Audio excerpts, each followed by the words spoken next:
In October 1969, Elvis and Priscilla want to go on holiday to London or Paris in Europe. Their plan is to travel with some few good friends. But his manager Colonel Tom Parker warns Elvis to leave for Europe. They'll be upset and disappointed if you show up on holiday, since you've never played gigs for them. Elvis accepts, and they decide to go on a vacation in the Bahamas instead. On the 22nd, Elvis and Priscilla, Joe and Joni Esposito, Jerry and Sandy Schilling, together with Patsy and Gigi Gambill, flew to Miami, and then, on another flight to Nassau, in the Bahamas, where they checked into the Paradise Island Hotel. That is located on the beach in Nassau.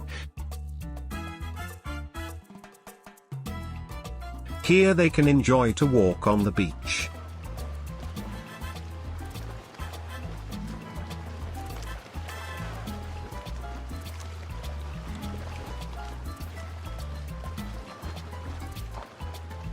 Some lucky fans gets a photo together with Elvis.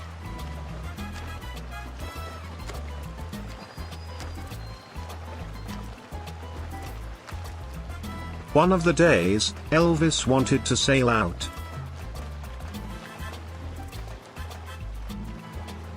They rented a boat, and enjoyed the time at sea.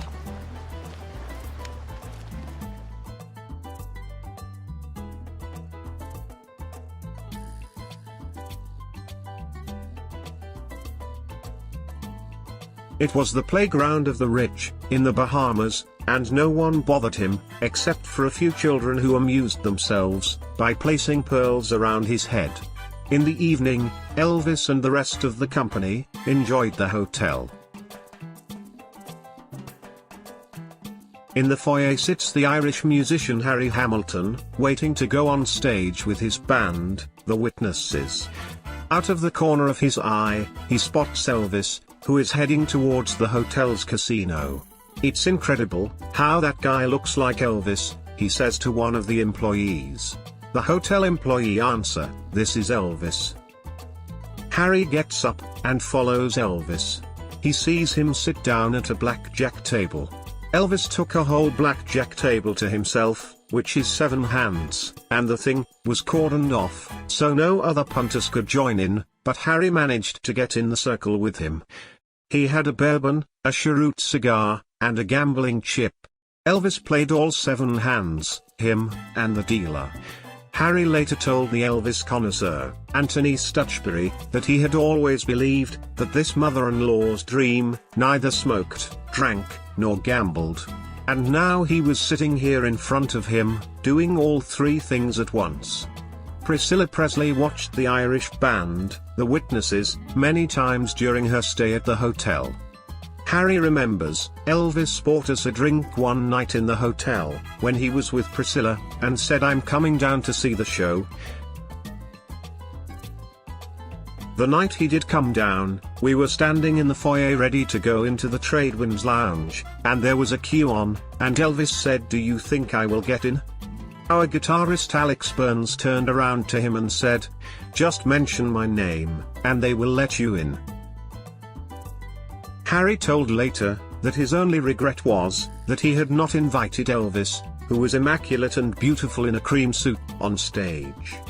After the first songs, I introduced him from stage. I said, "Ladies and gentlemen, we are very honored to have with us tonight, the King, Elvis Presley."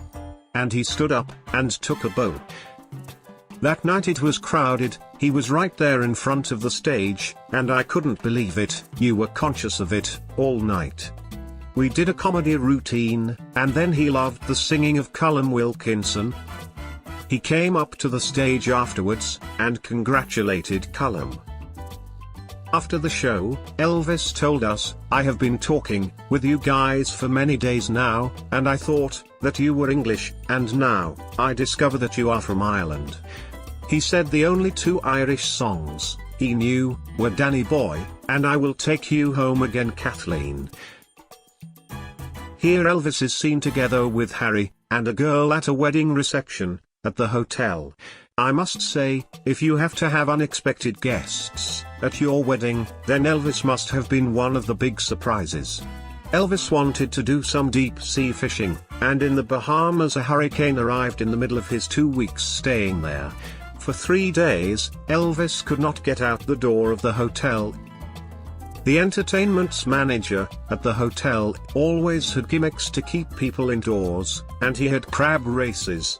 So that was Elvis's entertainment those days.